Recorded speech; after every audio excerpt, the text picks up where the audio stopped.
Morning light spilled across the tiled floors of the Nwosu mansion, mixing with the fragrance of hibiscus drifting in from the garden. Outside, drummers beat their talking drums in rhythms that made the walls tremble. It was the early 1990s in Enugu, back when the oil boom filled the town with money. And on this morning, the Nwosu family prepared for the kind of wedding people would gossip about for years. The long driveway shimmered with polished Mercedes and Peugeot cars lined up like trophies. Tailors stitched last-minute adjustments in corners. Servants hurried with trays of champagne and palm wine. And family friends in sparkling lace bustled through the corridors. The Nwosu name carried weight in Enugu, and today their daughter, Amara, was to be given away in a union of power and prestige. Amara sat in front of a tall oval mirror, her white dress glowing under the chandelier. The gown had been flown in from London, stitched with delicate beads. Her mother, Madame Adaeze, adjusted the veil over her glowing face, whispering blessings in Igbo, asking the ancestors to watch over her only daughter. Her father, Chief Nwosu, had already gone down to supervise the men arranging kola nuts and crates of wine for the traditional presentation. Reputation mattered, and the chief wanted no mistake. Amara's smile was dazzling, but her eyes carried a quiet weight. The laughter of her bridesmaids filled the room, and yet she was not fully present. Her best friend, Ngozi, noticed immediately. Ngozi leaned close, tugging gently at Amara's sleeve. "You've hardly said a word since morning. Cold feet?" Amara returned a faint smile. "Maybe," she whispered. But inside, her thoughts swirled. Her groom, Chike Okafor, had spoken little during yesterday's rehearsal. Twice he had excused himself for urgent phone calls, his hushed tone sharp and secretive. He returned each time with a polished grin, but the shadow of unease clung to him. Downstairs in the mansion, invited chiefs and businessmen walked in with heavy agbadas and gold chains, slapping backs and boasting of deals. High-life music played from a live band warming up near the gate, their guitars sending cheerful chords into the air. Children darted about chasing balloons, oblivious to the tension swimming beneath the elegance. Amara stared at her reflection and breathed deeply. She wanted to believe in this perfect day, yet something whispered against her peace. Why had Chike's eyes looked away when she asked simple questions? Why did he lock his briefcase as if it held his soul? The bell rang sharply. A groomsman arrived, announcing that the cars were ready to escort her to Christ the King Cathedral. Amara rose, her veil falling over her calm face, but inside her heart tapped an uneven rhythm. The house erupted in cheer. Guests shouted praises, "Onyeoma, beautiful bride," and drums rolled louder. As she stepped toward the door, she smiled, though her thoughts whispered a truth others could not see. Sometimes, even the brightest mornings hide the darkest shadows. Chike Okafor stood tall before a full-length mirror in his suite at the Hotel Presidential, the grandest hotel in Enugu in the 1990s. The curtains framed a dazzling view of the cold city, where minarets, church spires, and glistening new roofs sparkled under the morning sun. He adjusted his bow tie with slow precision, as though every detail of his attire was a statement of status. His navy tuxedo, freshly pressed, hugged his athletic build, and the glint of his gold wristwatch caught the light, an Omega imported from Switzerland. Groomsmen filled the room, laughing, pouring brandy into crystal glasses. They praised Chike for his charm, for his boldness, for the empire he appeared to be building in business. One of them leaned back on the plush armchair and declared with a grin, "Chike, Today you win more than a wife. You win Enugu's respect. Chief Nwosu's daughter. Brother, you are set for life." Chike smirked, but said nothing. His laughter was delayed, sliding out seconds after the others, as if he had been far away in thought. Leaning against the window, he flicked open a cigarette case, shook one loose, and then stopped abruptly, sliding it back. "Not today. Today, no smoke." His words sounded rehearsed, his smile painted for the audience he knew surrounded him. When the others turned back to their drinks, Chike slipped quietly into the bathroom. Closing the door behind him, he locked it with deliberate care. From the inner pocket of his jacket, he withdrew a small brown envelope. His hands trembled as he unfolded the contents, a faded passport, Ghanaian stamps across the pages, a name different from the one his bride knew. Beneath it, 2 receipts issued in Accra, written for hotel stays just weeks ago. His jaw tightened. He folded the papers back swiftly, slipping them into the envelope just as a knock came at the door. "Brother Chike, the photographers are ready," his best man called out. "One moment," he replied, steadying his voice. He returned the envelope to the briefcase in the corner, snapping it shut with a metallic click. Approaching the mirror once more, he forced his expression into perfection, masking the turmoil clawing at the edges of his calm exterior. Downstairs, the hotel lobby already buzzed with life. Society women in glittering gowns fanned themselves with gilly head wraps tied high like royal crowns. Men in starched white babariga exchanged stories of political connections. As Chike descended the marble staircase, every head turned. Whispers filled the air. "What a match! Amara is lucky. He's a true gentleman." Cameras flashed, and murmurs of admiration echoed. He waved, confident and polished, the very symbol of success. Yet in small details, the cracks showed. His hand twitched when a reporter joked about his flights to Ghana. He laughed, but his eyes narrowed. His gaze darted toward the exit every few minutes, as though expecting someone unwelcome. And when an older man in Ankara attire clasped his shoulder and asked, "Chike, you are well prepared, eh? No more hidden burdens," the smile faltered for just one heartbeat before returning. His fiancée, Amara, was not yet beside him, but the thought of her presence unsettled him. For all his practiced poise, her sharpness has always threatened his secrets. Today he needed perfection. No trembling hands, no delayed laughter, no whispers of another life. As the convoy rolled forward to collect the bride from the Nwosu mansion, Chike stepped into the lead Mercedes, sitting tall, waving to those on the roadside. The streets of Enugu pulsed with drums, songs, and strangers eager to glimpse one of the finest weddings in memory. To the watching crowd, he was flawless. To himself, he prayed no one would see past the tuxedo into the shadows he carried. The convoy of Mercedes-Benz cars snaked through the streets of Enugu, honking joyfully as crowds of well-wishers lined the roadside. Women carrying baskets paused to wave. Children ran barefoot alongside the procession, and elders lifted their hands in blessing. It was a celebration written across the entire town. The marriage of oil tycoon Chike Nwosu's only daughter to the dashing businessman Chike Okafor. Inside the bridal car, Amara sat silently beside her bridesmaid, Ngozi. Her veil rested lightly on her lap, her fingers tracing invisible circles on the silk gown flown in from London. Ngozi studied her closely. "You're too quiet," she whispered. "This is the day, my sister. Everyone envies you. Why do you look like a woman heading to court, not a wedding?" Amara forced a faint laugh. "Maybe it's the weight of expectations," she said. But her eyes lingered on Chike's car ahead, its polished surface shining like obsidian under the morning sun. She remembered how he had avoided her gaze at the engagement ceremony weeks ago, how his answers to simple questions carried small delays, like rehearsed lines.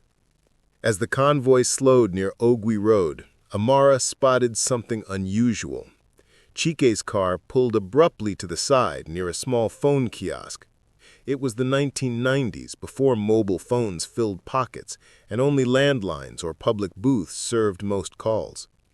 To her shock, Chike stepped out of his car and hurried toward the booth, bending low to avoid attention. Ngozi gasped softly. What is he doing? On his wedding day, stopping for a call? Guests in the following cars honked impatiently, urging him back. Some laughed, dismissing it as nerves, but Amara's stomach twisted. Through the dusty glass, she caught a glimpse of him gripping the receiver.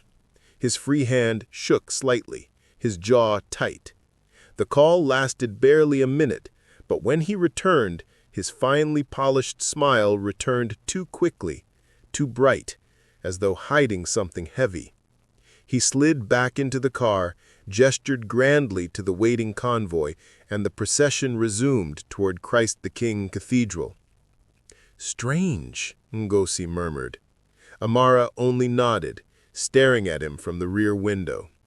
She had often told herself love meant trust, but something in her heart whispered louder than her mind. At the cathedral gates, the air buzzed with high-life music and the scent of fresh flowers. Yet within the joy, Amara's doubts unfurled further. As she stepped out of the car, she saw a man loitering by the entrance. Dark suit, face she didn't recognize. Their eyes met briefly, and the man quickly turned away, slipping into the crowd. Amara noticed how Chike stiffened when he saw the stranger too, his confident stride faltering before he masked it with a laugh. Inside, garlands hung from the marble columns, and bright clothing filled the pews. Drums pounded, voices sang praises. Yet Amara's heart refused to lift. Every move Chike made seemed written not for her, but for an observing world. When the priest joked lightly about blessings and faithfulness, she noticed Chike's hand clenched too tightly around his cufflink, as though a secret burned beneath the linen. Back at her side, Ngozi leant close once more. "Do you see it too?" she asked quietly. Amara smiled for the watching guests, whispering, "I see enough to know the day may not end as they expect." The bells of Christ the King Cathedral rang in thunderous bursts, echoing across Enugu's bustling streets. Traders near the market paused to listen, adjusting their wrappers, whispering, "It is the Nwosu wedding." Inside, the cathedral shimmered with color. Women dressed in lace and sequins, head wraps tied high as crowns, while men in agbada and fine babariga shifted proudly in their seats. The late morning sun filtered through stained glass windows, painting the polished marble floors in shades of ruby and emerald. Already, the music of high-life musicians swelled outside, their guitars and brass horns pouring rhythms into the air. Drummers stationed near the gates kept up a thunderous beat, their palms striking goatskin drums in a call that seemed to shake even the carved pillars. The mix of Catholic solemnity and Igbo tradition created a sound both holy and festival-like. The first procession belonged to the groom. Chike Okafor emerged from the church courtyard, tall and immaculately dressed, his tuxedo clinging neatly to his lean frame. His groomsmen followed behind him, clapping, swaying shoulders in rhythm to the drums, and tossing handfuls of confetti into the bright air. Children shouted with delight, chanting his name, "Chike, Chike." Guests craned their necks, admiring the confident walk of the man who had already earned half the city's praise. To the eyes of the crowd, he looked unshakable, his smile dazzling, his wave impeccable. But Amara, standing with her bridal party just outside the grand wooden doors, noticed something keener. As he waved, his left hand trembled before he quickly slipped it into his pocket. Now it was her turn. The great doors opened wide, and Amara stepped forward. Gasps filled the cathedral. She was radiant, her white gown sparkling with delicate beads shipped all the way from London. Her veil flowed like a silver river down her back as her father, Chief Nwosu, held her hand proudly. Murmurs rippled among the women. "Chineke, she glows like a queen." Cameras flashed. Reporters scribbled hurried notes from Monday papers. The crowd surged with energy as tradition blossomed within ceremony. Elders held kola nuts high for blessing. A small dance group in brightly patterned isiagu shirts twirled briefly before the altar, kneeling in homage to the moment before stepping aside. Music fused with prayers, joy fusing with formality. The scent of incense mingled with the fresh roses laid across the pulpit. As Amara walked toward the altar, her eyes lifted once to meet Chike. He smiled, wide, practiced, charming. The crowd swooned at the imagined connection between bride and groom, but up close, Amara felt the hollowness beneath it.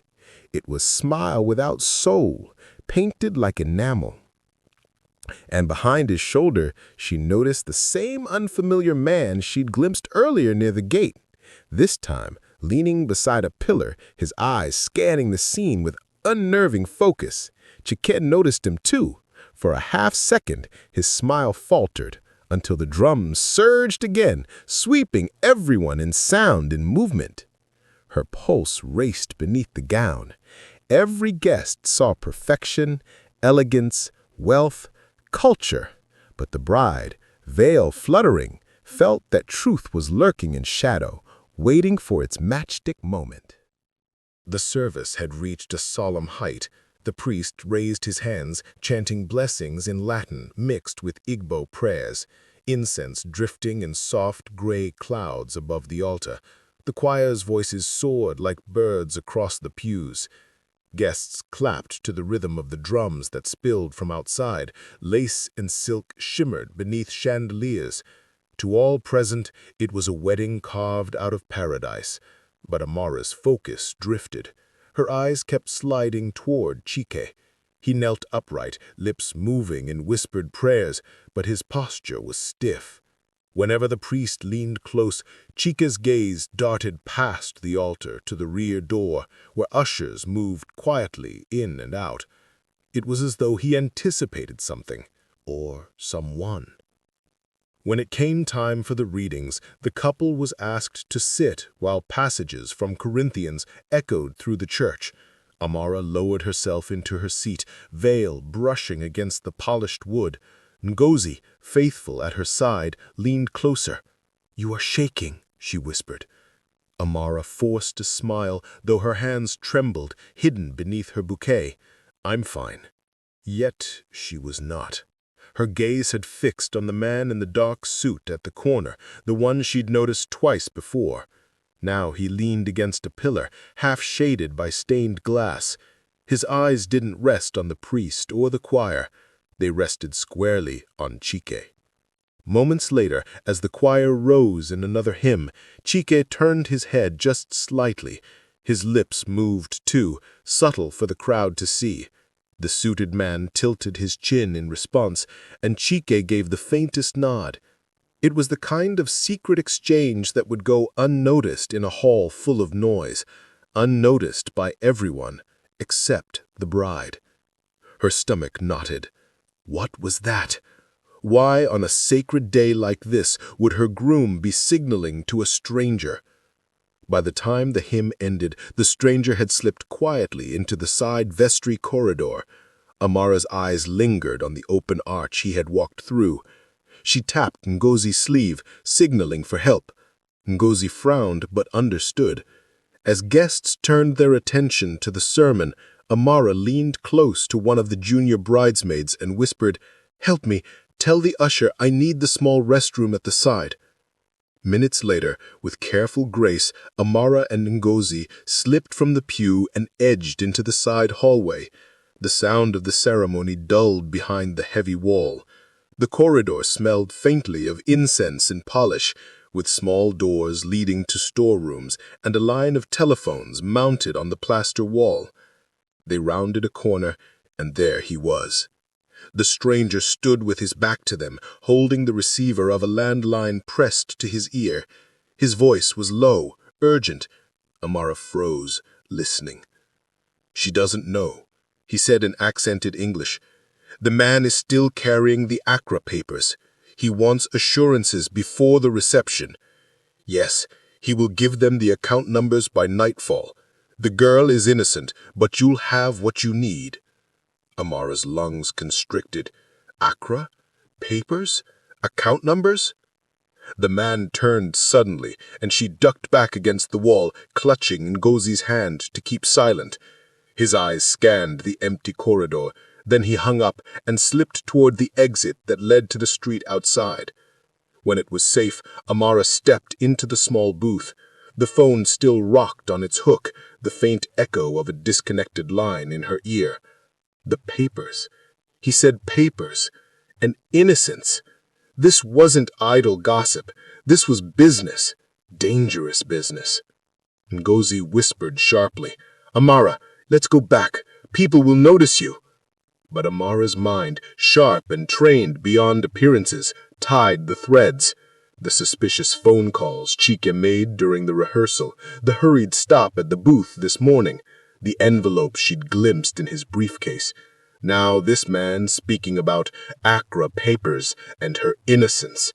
Suddenly, marriage of prestige felt like a cage. Her father, her family's name, their fortune, it was all tied together. But beneath the beads and music, beneath the theater of Enugu's wealthy society, her groom hid something far deeper. She touched her chest, whispering to herself, "Today I'm dressed as a bride, but perhaps I've walked into a trap." Ngozi grabbed her hand persistently. "We have to go back. They're looking for you already." Amara nodded slowly. The drums inside roared again. Guests cheered, not knowing outside the beauty of the ritual, a darker ceremony was waiting to unfold. As she walked back into the cathedral, her veil steady, her face radiant, her heart burned with a new secret. Her groom was hiding something that could destroy them all. Amara glided back into the cathedral with grace, her veil brushing against polished marble, her footsteps soft as the choir soared into another hymn. No one in the pews suspected she had just overheard fragments of a conversation capable of tearing her wedding to pieces. To them, she was still the radiant bride, the jewel of Enugu, stepping quietly into her position beside her groom. Only Ngozi knew her heart was galloping with dread. Chike glanced sideways as she sat, flashing his perfect smile. "You disappeared," he whispered. "Was everything all right?" Amara tilted her head just slightly. "I am fine," she replied, in a calm voice, steady enough to mask the storm inside. But her eyes caught the faint sheen of sweat clinging to his forehead, unusual in the cool cathedral air. The priest resumed the service, reading blessings over the union. Guests clapped loudly when scriptures about love and fidelity poured forth. Onlookers beamed as if they were watching a fairy tale woven before their very eyes. But Amara's focus no longer rested on the priest's voice. Her thoughts swirled around the whispered call. The girl is innocent. The papers. The account numbers. Each phrase etched itself deep into her mind like the clang of a bell. For a fleeting moment, panic pressed hard against her chest. If she stood up now, if she shouted, if she pointed at Chike and declared him a fraud, the hall would shatter. Whispers would storm through the city.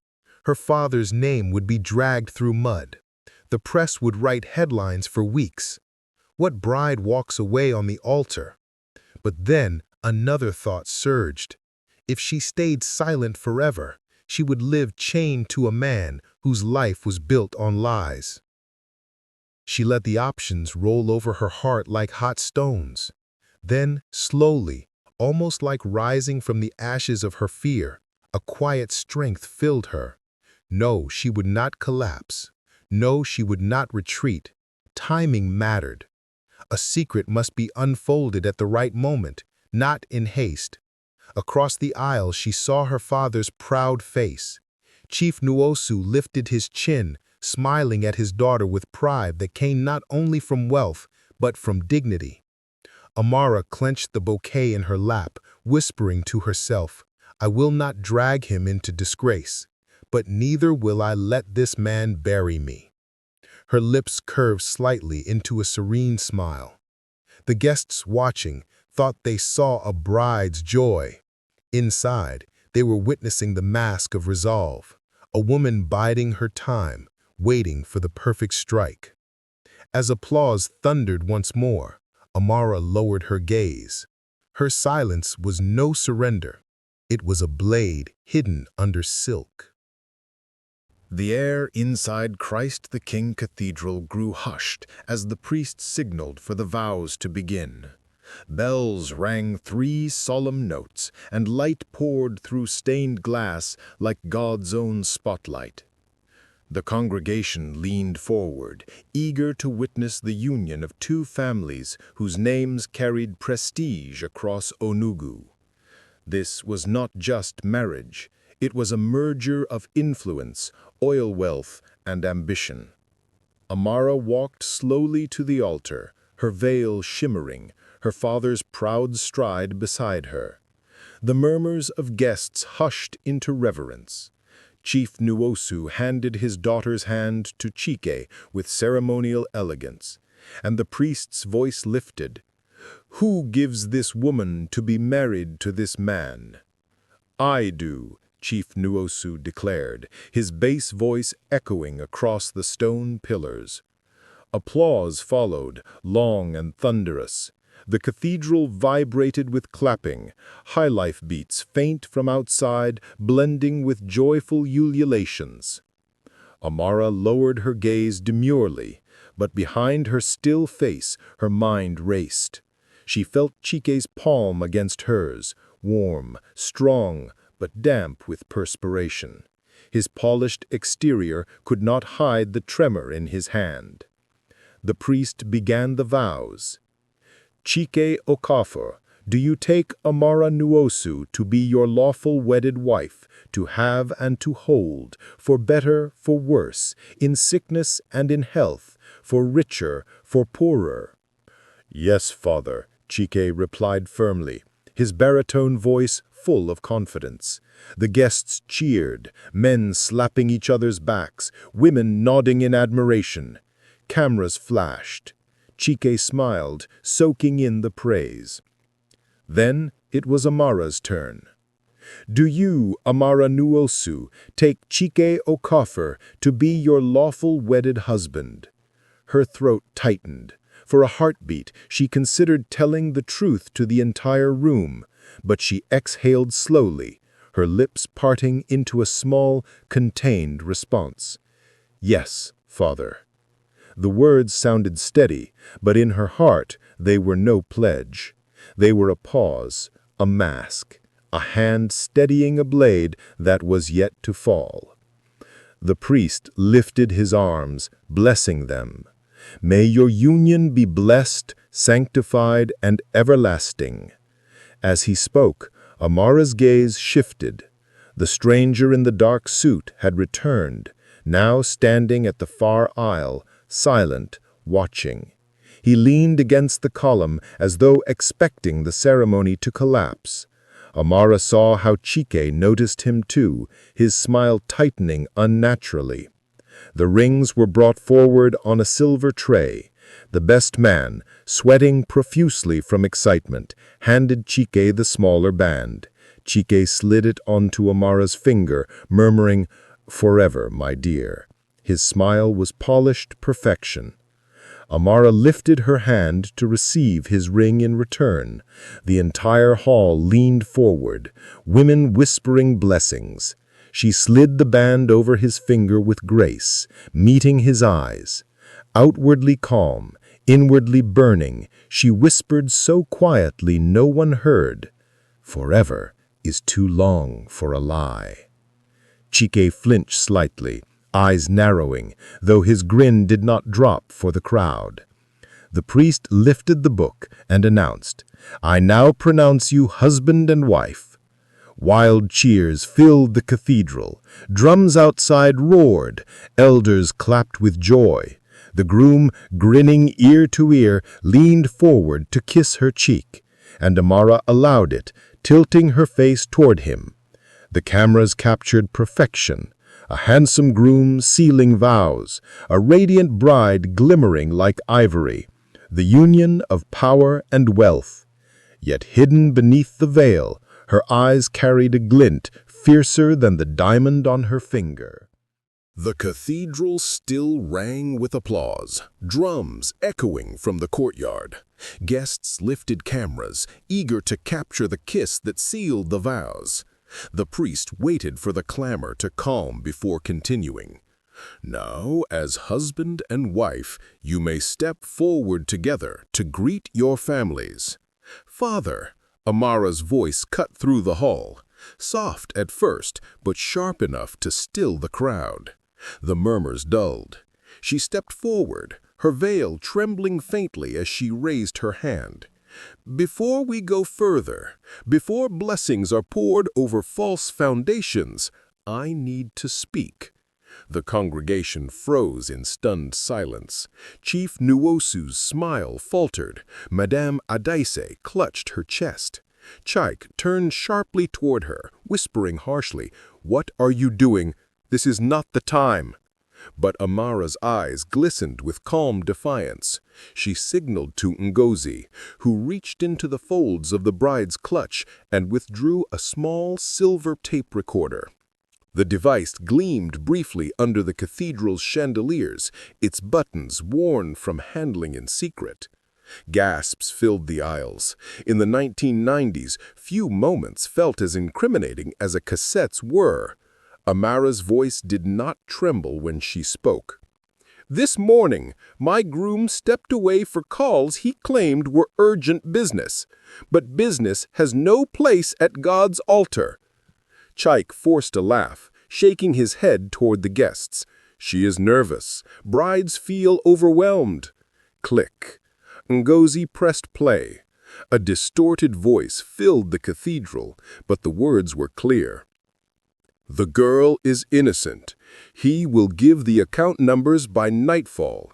Yes, he still carries the Accra papers. Once the reception is done, you'll have what you need." The entire hall erupted, voices colliding like breaking glass. Women gasped and clutched their head wraps. Men leaned forward, eyes wide. Elders crossed themselves, muttering prayers. Children were pulled closer to their mothers, staring with fear at the sound of a crime unraveling over tinny speakers. Chike lunged toward Amara, hissing, "Stop this madness!"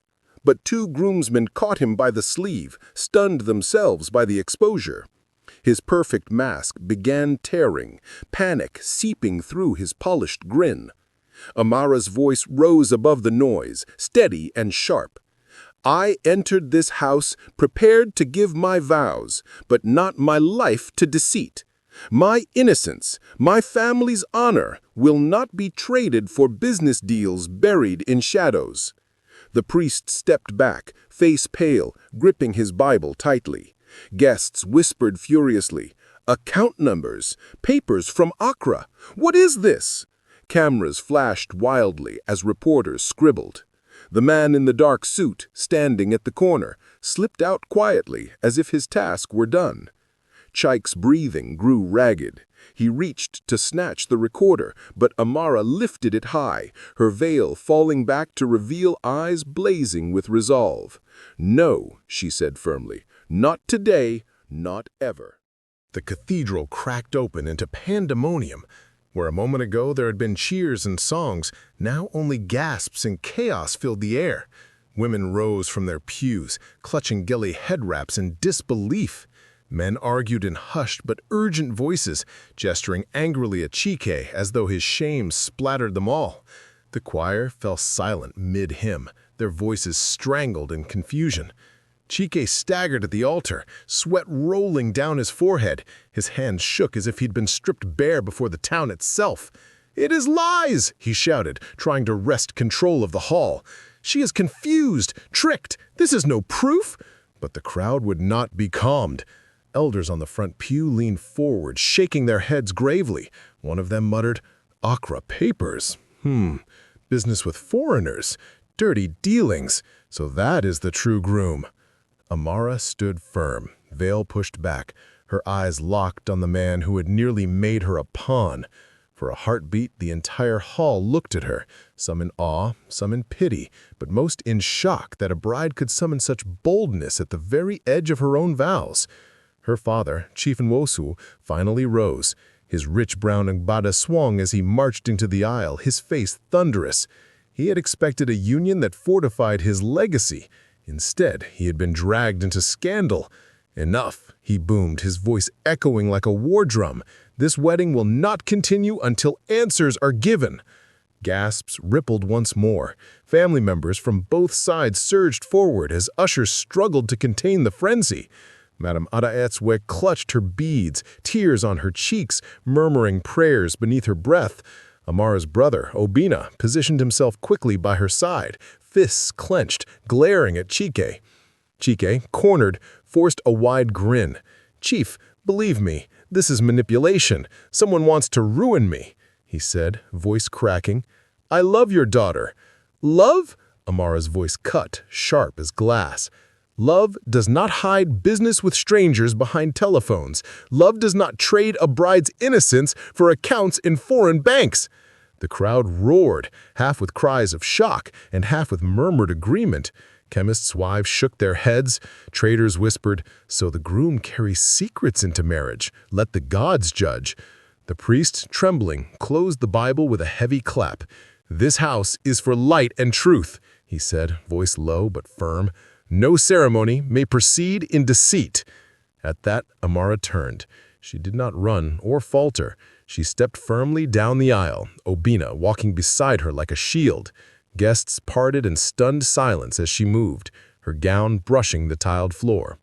Behind her, the once celebrated groom flailed, shouting to anyone who would listen, "It is all false! Do not believe her!" But his calls fell flat against a sea of frowning faces and murmured condemnations. The mighty had fallen, and it was the bride who pushed him off his throne of lies. The grand ballroom of Hotel Presidential glittered with chandeliers as if prepared for royal guests. Tables were lined with lace cloths, centerpieces of roses and bottles of Star and Gulda beer chilling in silver tubs. High-life musicians tuned guitars at one end of the hall, ready to play the entrance song for a bride and groom who were no longer united. News traveled faster than the band could strike its first note. Even before the families arrived, whispers crackled from table to table. "Did you hear? At the cathedral itself," one guest hissed, fanning herself. "Evidence, imagine, a tape played in the house of God." Another leaned forward, lowering his voice. "He was dealing with foreigners in Ghana. Don't you see? This whole wedding was smoke." By the time Amara entered the reception, surrounded by relatives, the room fell into a hush. People had expected a glowing bride, hand in hand with her new husband. Instead, she stood proudly beside her brother Obina, her veil removed, her eyes fierce even without tears. Chief Nwosu flanked her with a face carved from stone. Ngozi followed tightly at her shoulder, watchful as ever. Chike arrived minutes later with his groomsmen, trying to salvage dignity. He straightened his tuxedo, forced laughter from his lips, and flung greetings to businessmen waiting at the entrance. Rumors spread quickly. Ignore them. Weddings are stressful. Women act under pressure, you know." He clapped one man on the back too strongly, almost desperate, before striding toward the stage. But the crowd was not convinced. Every eye tracked his steps. Every whisper carried venom. When he tried to grab the microphone, a journalist from The Guardian shoved forward, notebook open. "Sir, can you comment on allegations of financial fraud linked to you during your wedding vows?" Chike froze. His grin twitched. "These are lies of enemies. I will sue for defamation," he barked.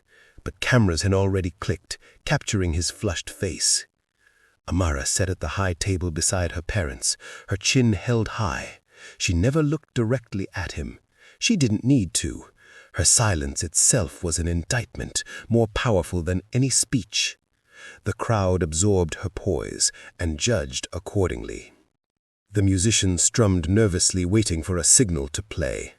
The MC cleared his throat, attempted humor. "Let us continue, love conquers all, But his voice cracked under the tension, and a few guests scoffed aloud.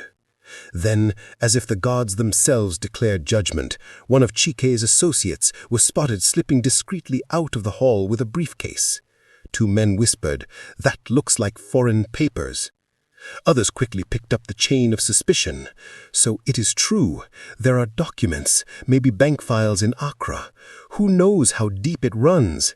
Soon the entire room buzzed with talk of corruption and betrayal.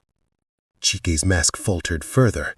He slammed his glass on the table, the sound slicing through the gossip. "Enough! This wedding is mine! Respect me!" But the shouts only exposed him more. Amara rose calmly, unclasped her pearl earrings, and laid them on the table, as though shedding the last weight of pretense. "Respect is not demanded. It is earned," she said, clearly, her voice carrying across the hall. The words lingered. The hall erupted, not in applause, but in a tide of whispers that confirmed her victory. Long after the reception had broken from planned order into stormy murmurs, the Nwosu family gathered at a smaller side hall of the Hotel Presidential. The chandeliers still glowed above them, but the grandeur now felt hollow, as though shadows had crept into every corner of the room. Amara sat stiffly, her veil folded beside her. Ngozi leaned close, her voice low. "The stranger who made that call in the cathedral, I saw him near the entrance of this hotel. He left quickly once you exposed Chike. He carried another envelope." Obina, pacing angrily, clenched his fists. "Then it is clear. That man is no ordinary guest. He is part of whatever scheme Chike is running." Chief Nwosu slammed his palm against the table, his gold rings knocking loudly against the wood. "My daughter will not become the goat for another man's sacrifice. Not after the ancestors built this house with honor." His voice trembled with rage, but also fear.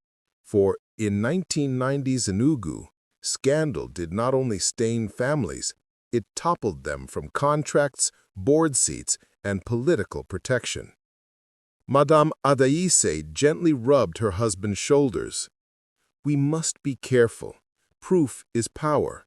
Without it, tongues will say she was imagining." As if heaven answered, Ngozi produced another small treasure from her clutch.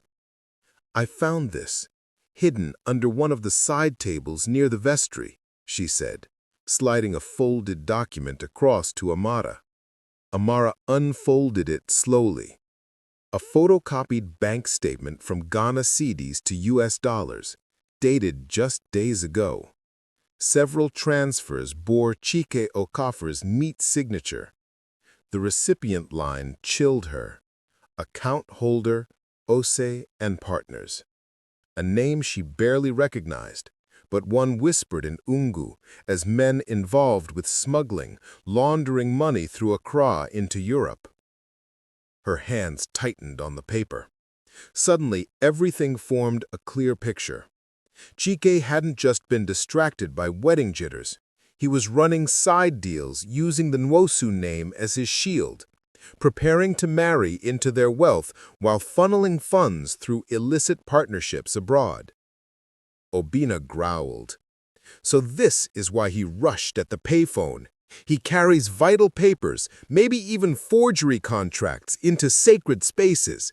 He thought our family name would silence tongues, give cover." Amara closed her eyes briefly, inhaling through her nose until her nerves steadied. "No, he underestimated me. He thought I would blindly wear his ring while his crimes spread under my shadow. But today, he learns otherwise." The door creaked open. Everyone turned sharply as a tall man entered. Inspector Kofi from Ghana. His accent carried immediately as he bowed respectfully before Chief Nwosu. "I am sorry to intrude. My presence may appear sudden, but we have been following Mr. Okafor's dealings for some months." He produced a slim file, thick with photocopies, documents from Accra, wire transfers, falsified contracts for oil equipment shipments. He has made promises under false companies. Gasps rippled through the family. "Inspector," Amara asked, her voice controlled, "why appear at my wedding?" The man's face hardened. "Because he promised to send account numbers by nightfall. We knew he kept those papers close. And you, madam, you held courage before us all to force light onto darkness." Obina nearly leapt forward. "Then let us call police in Enugu. Arrest him tonight." But the inspector raised a hand. "Not yet. Evidence must be placed in public, undeniable, so he cannot twist or cry foul. If we seize too soon, he may wriggle away." Amara's mind sharpened. The scandal would not simply end with whispers. She must strike so that no shadow could ever grow again. "Then tomorrow," she said firmly, "when the whole city's eyes are upon us, you will stand by me. I will show them the truth." Her father studied her with wide eyes. "You would expose him again, before all, after the disgrace already cast?" Amara met his gaze without flinching. "Yes, father. It is better to live with one day of honest fire than a lifetime of dishonorable smoke." The inspector bowed. "Then I will prepare for tomorrow." Silence lingered heavy in the hall. Outside, the high-life band still played for remaining guests, their guitars ringing as laughter tried to carry on. But in the Nwosu private chamber, the bride redressed herself not in beads or veil, but in armor invisible. Tonight, she was a woman wronged. Tomorrow, she would be a storm. The Hotel Presidential's main hall still buzzed with noise long after the dramatic halt of festivities. Most guests lingered at their tables, sipping warm bottles of Maltina or clutching glasses of star beer, half listening to the musicians struggle through uncertain melodies. Rumors spread like wildfire through the crowd, each whisper sharper than the last. "Accra papers," someone muttered. "Fraud," another echoed. Journalists no longer celebrated the couple. They circled like hawks, stepping outside to send reports that would fill Monday's headlines. Chike knew he was drowning, but a drowning man will often thrash, desperate for air. Straightening his tuxedo jacket, he climbed the steps of the stage, seized the microphone, and tapped it loudly until feedback hissed through the speakers. The murmuring dulled. All eyes turned reluctantly toward him. "My friends, brothers, sisters of Enugu," he began with exaggerated calm, leaning on the lectern as though addressing shareholders rather than wedding guests. "Today should be our day of celebration, and yet my own bride has chosen to embarrass me, to embarrass us before God and man." He gestured toward Amara, seated with her family. His face twisted in a mixture of false sadness and indignation. There were scattered murmurs, a few sympathetic nods from distant relatives who believed scandals should be hidden, not flaunted. He seized that thin rope of support. "You all know how stressful weddings can be," he continued smoothly. His voice dropped into a tone dripping with practiced charm. "Small misunderstandings can be twisted. Nervous minds can hear what was never meant. Imagine a man taking a phone call about business and suddenly accused of betrayal. We must ask ourselves, who gains from this disruption? What enemy wishes to see this family broken?" The groomsmen clapped half-heartedly, trying to add momentum. Chike's eyes flickered with desperate hope as he watched the crowd sway between doubt and suspicion. Amara rose slowly from her chair, every movement purposeful. She did not touch the microphone. Her voice carried naturally, clear against the silence. Enemies elsewhere may exist, Chike, but no enemy placed that passport in your hand. No outsider stamped those bank transfers with your signature. You alone did that. Gasps swept across the tables. Even those who had nearly softened retreated instantly. Chike's face stiffened, but he forced another smile. You've all heard rumors, but where is the proof? A bride brings her groom to shame by waving cassettes, by trusting gossip? Is this love? Is this the Amara you all admired? He turned his appeal toward the elders. Chief Nwosu, my father-in-law, surely you know business requires connections abroad. Must deals done in Ghana be branded as crimes? You are a man of enterprise. Will you let whispers destroy something so great? The weight of the crowd shifted again, eyes falling on Chief Nwosu, who sat silent and furious. The chief's jaw clenched, but he gave no answer, his silence more dangerous than words. It was Obinna who rose first, the brother who had never trusted this union. You speak well, Chike, but tell Enugu why exactly you had to run from the cathedral mid-ceremony, huddling at phone booths like a thief. Tell them why documents found by Ngozi carry your name. Tell us, his voice thundered, why inspectors from Ghana came here tonight with files full of your crimes. Gasps erupted again. All eyes turned toward the doors, where Inspector Kofi now stood at the back of the hall, unreadable, waiting in silence. The presence of authority was heavier than any words spoken. Chike faltered.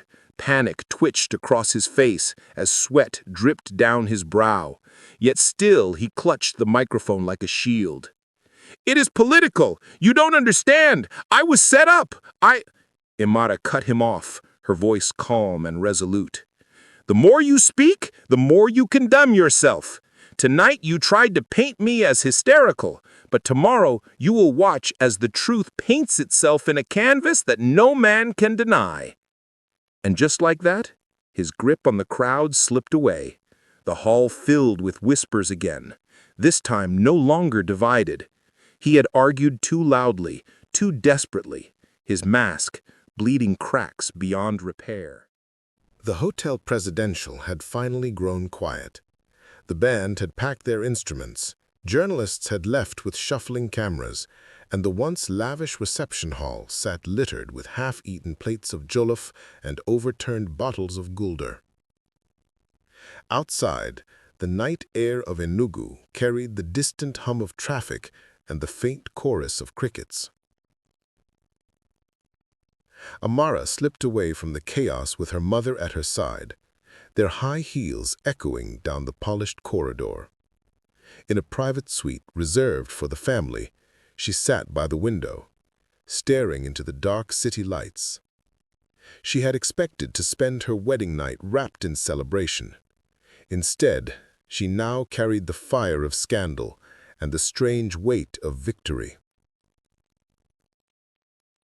Her hands trembled slightly as she unpinned the glittering brooch from her dress.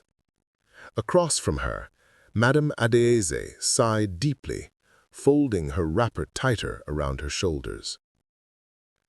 "You have done something no daughter of mine has ever done," she whispered.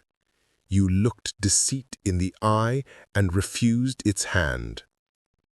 Amara exhaled, her voice lower than before, but steady. "I had to, Mama.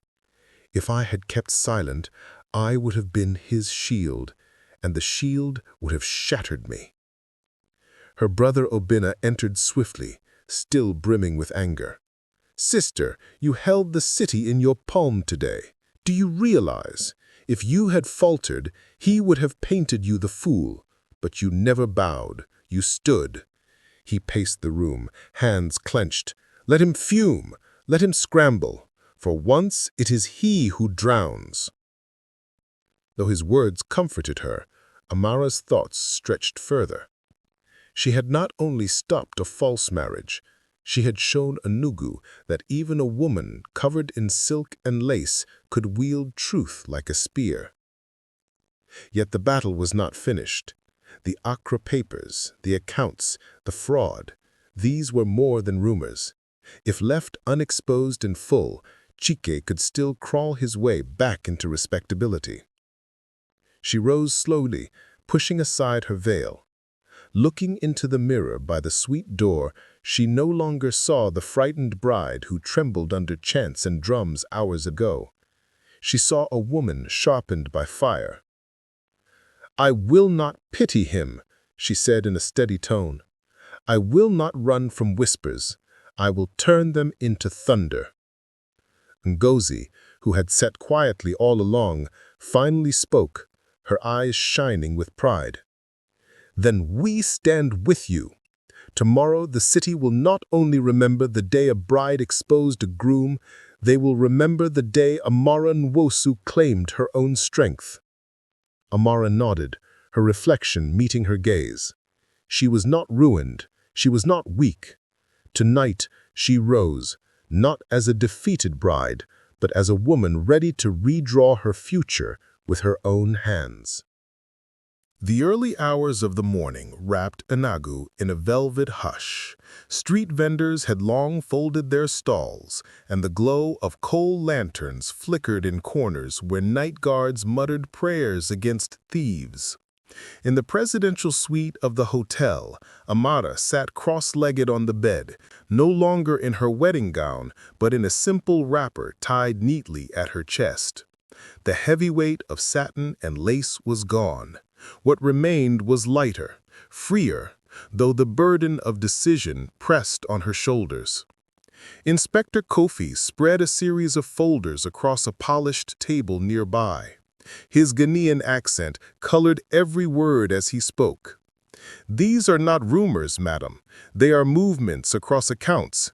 Here, funds shifted from Enugu to Accra, from Accra to Zurich. This man, Chike Okafor, is no ordinary fraudster. He wears silk for weddings, but in back rooms he sells shadows." Amara leaned forward, her eyes sharp as they traveled over the stamped documents. Transfers signed with Chike's calligraphy. Receipts from guest houses in Accra.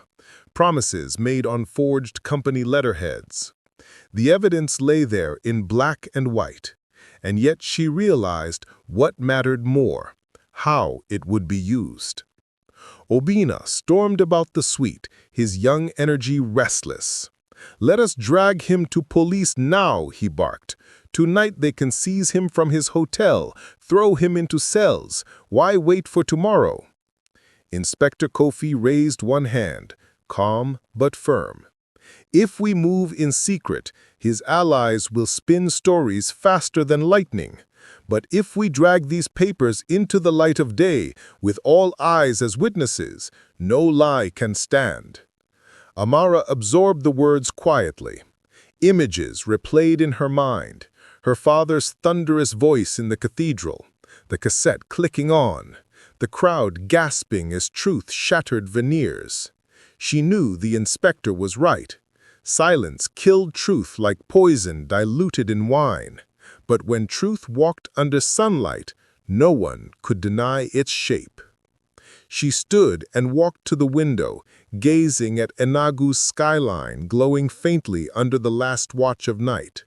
She whispered almost to herself, "If he dared to use my family's name as cover, then it is under my family's name that he will fall." Ngozi stepped forward, placing a gentle hand on her shoulder. "Then tomorrow you must be unshakable. The city must see a bride turned queen. Only strength will silence pity." Amara turned to face her friend, her jaw set, her face illuminated by the faint light of dawn. "Strength I have. Tonight I died as a bride. Tomorrow I will rise as a storm." Chief Nwosu, who had been slumped in silence, finally lifted his head, his pride wounded, his legacy bruised. He looked at his daughter with eyes heavy but softened. "If you stand tomorrow, you will not stand alone. Though my pride is scarred, my blood is yours, and blood defends its own." Amara bowed slightly. "That is all I ask, Father, that blood does not leave blood." The inspector closed the last folder, stacking the documents into one heavy pile.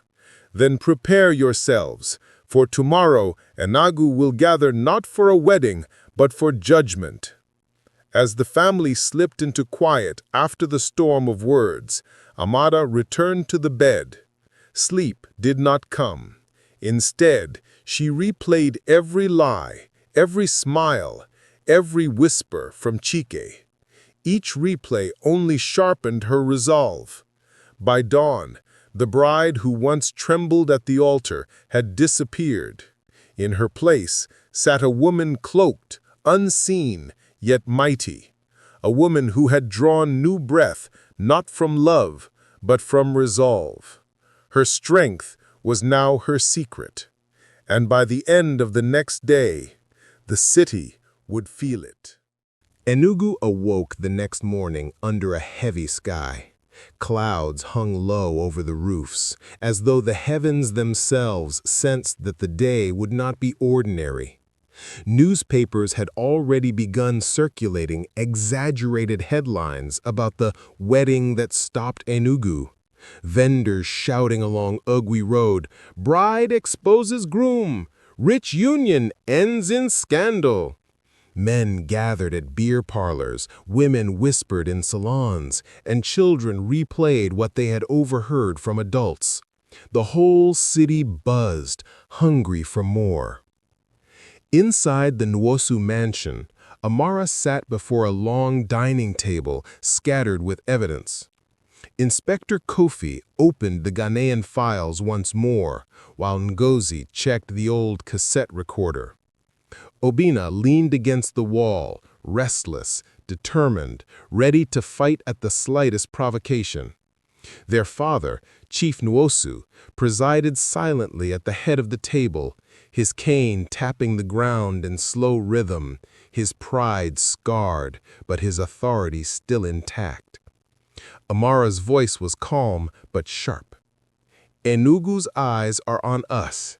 He expects whispers to fade, but today, in front of all, I'll set fire to his mask." The inspector nodded. "Good. I spoke with colleagues here in Enugu. If we reveal the papers openly, if the people see, then officials cannot protect him. Tomorrow they might claim absent evidence, but a hall full of witnesses is a burden too heavy for a liar." Ngozi leaned forward. "Then we must stage it like a ceremony. The city must gather, unsuspecting, expecting reconciliation. That is when you strike." Amara's lips tightened into the faintest smile. "Yes, the world will think the bride is humbled and the groom restored. Instead, Enugu will watch him stripped." That afternoon, a messenger carried invitations across town. They were worded carefully, decorated in gold ink, reading, "The families cordially invite you to a reconciliation gathering at Hotel Presidential to honor truth, unity, and community." The choice of words was deliberate. People who thought the story ended in shame now gossiped afresh. Reconciliation? Could it be the couple planned to mend? Curiosity spread faster than fire in dry harmattan grass. By evening, every seat reserved was filled, and uninvited guests schemed how to get in. News reached Chike before sunset. Surrounded by his dwindling circle of allies in his own hotel suite, he smirked. So, she softens. After all her noise, she comes crawling back. He sipped whiskey with shaking hands, convincing himself his charm could salvage dignity. But deep within, even his own men wondered if the bride's silence hid more thunder. Back in her chamber, Amara rehearsed with her brother and Inspector Kofi. On the table lay 3 objects: the envelope of bank transfers, the photocopied Ghanaian passport, and the battered cassette recorder, each damning in its own way. Obina asked her sister, "Sister, will the crowd understand? These are papers, stamps. Not everyone sees what they mean." Amara's eyes burned with clarity. They will not need to understand every number. They will hear his own voice. They will see documents stamped with his signature. Together, they form one truth. He is a fraud, and I will not be his cover. The inspector added softly, "And once the crowd has seen, I will step forward. He will leave not as a groom, but in chains." Ngozi touched Amara's arm gently. "When you speak, hold your head high, no tremor. Do not allow pity to paint you weak. This is not only your battle, Amara. It is for every woman this city has told to be silent while men walk free." The words settled deep in her heart. Amara stood tall, adjusting her wrapper over her shoulders. Through the open window, she saw the city lights shimmering, Enugu alive with its chatter. Tonight, she rested not as a falling bride, but as a strategist waiting for the hour to strike. She whispered softly, "By tomorrow, masks will burn and Enugu will remember." The ballroom of Hotel Presidential had never been so full. The chandeliers glimmered over a sea of lace, agbadas, and gold jewelry. Chiefs from neighboring towns, society women, politicians, priests, all arrived, lured by whispers of reconciliation. After the explosive wedding fiasco, every ear in Enugu wanted to hear how the scandal would end. On the stage, the master of ceremonies forced a broad smile, his nervous voice cutting through the crowd. "Ladies and gentlemen, the families gathered today in honor of truth, peace, and a new path forward." His palms sweated against his note cards. He too had read the headlines, and like everyone else, he wondered if peace was even possible. Chike entered first. His stride was bold, his tuxedo freshly pressed, his cologne drifting in waves of confidence. He greeted guests with outstretched hands, bowing slightly as whispers trailed behind him. A few clapped politely, but most looked on with wary curiosity. He believed, or pretended to believe, that charm alone could rebuild what truth had shattered. Minutes later, Amara appeared, dressed not in her white gown, but in a shimmering deep blue wrapper embroidered with silver threads. She stole the hall's breath. Her posture was calm, her gaze steady, her walk regal. She carried no veil, no bouquet, only dignity. Obina followed in her shadow like a sentinel, while Ngozi clutched a slim leather folder to her chest. Behind them strode Inspector Kofi, quiet but firm, every inch the arbiter of justice, even without uniform. The crowd erupted, a murmur of admiration for Amara, a susurration of suspicion for Chike. They met at the front table. The MC once again spoke. "We thank both families for this gathering. Today we seek reconciliation for the sake of harmony." He gestured at Amara to speak. Amara rose slowly to her feet. Her voice traveled clear as a bell. "Harmony is built on truth, and truth is what Enugu will hear today." Gasps escaped the room. Chike quickly shot up beside her, a desperate smile stretched across his lips. "My bride is still shaken. I forgive her outburst yesterday. We are young. Emotions run quickly. She will explain nothing tonight, because there is nothing." But Amara lifted her hand, silencing him. From the folder, Ngozi slid the evidence neatly onto the table. Amara picked up one document and held it high. "Here are the transfers to Accra, stamped, signed in your name, not gossip, but proof." She dropped it sharply onto the table. Another gasp rose from the crowd. Inspector Kofi stepped forward.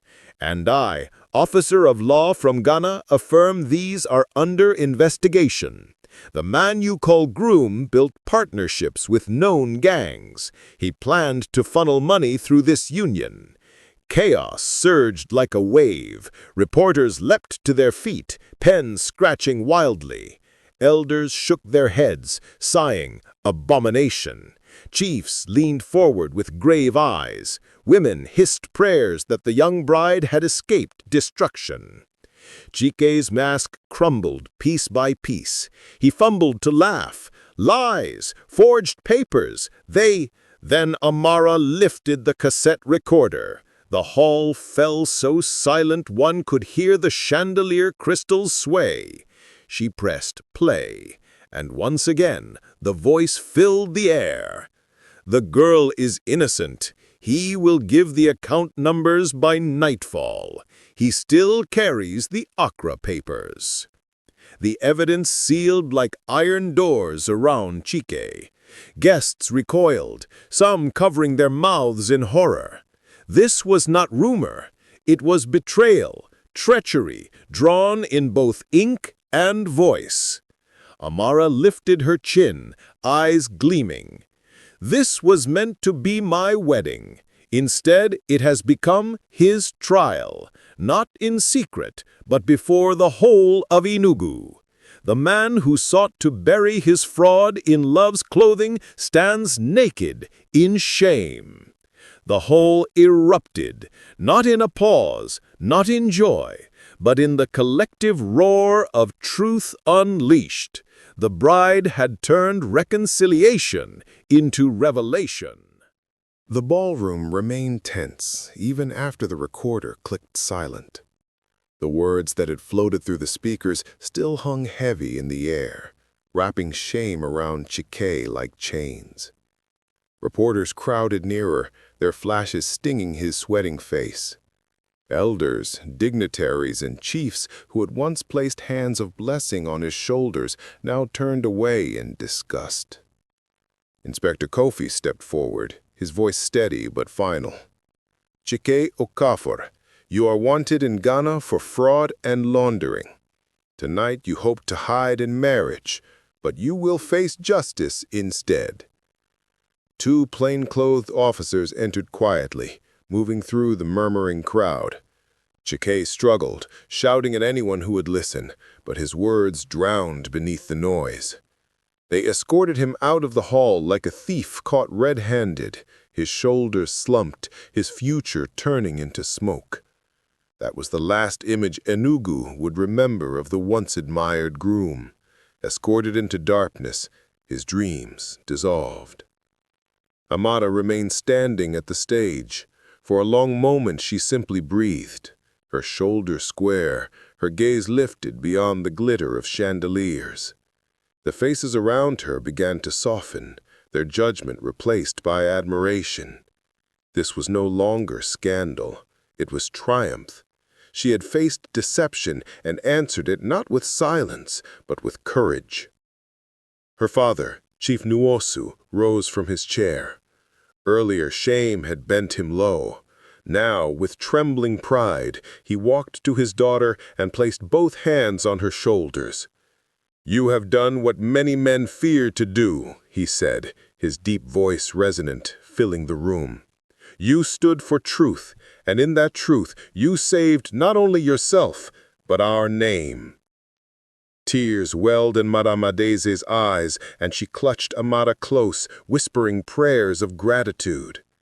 Obina beamed with the fierce energy of a brother vindicated, while Ngozi looked on with joy, her loyalty forever sealed in that moment of justice. The master of ceremonies, voice still shaking, raised the microphone one last time.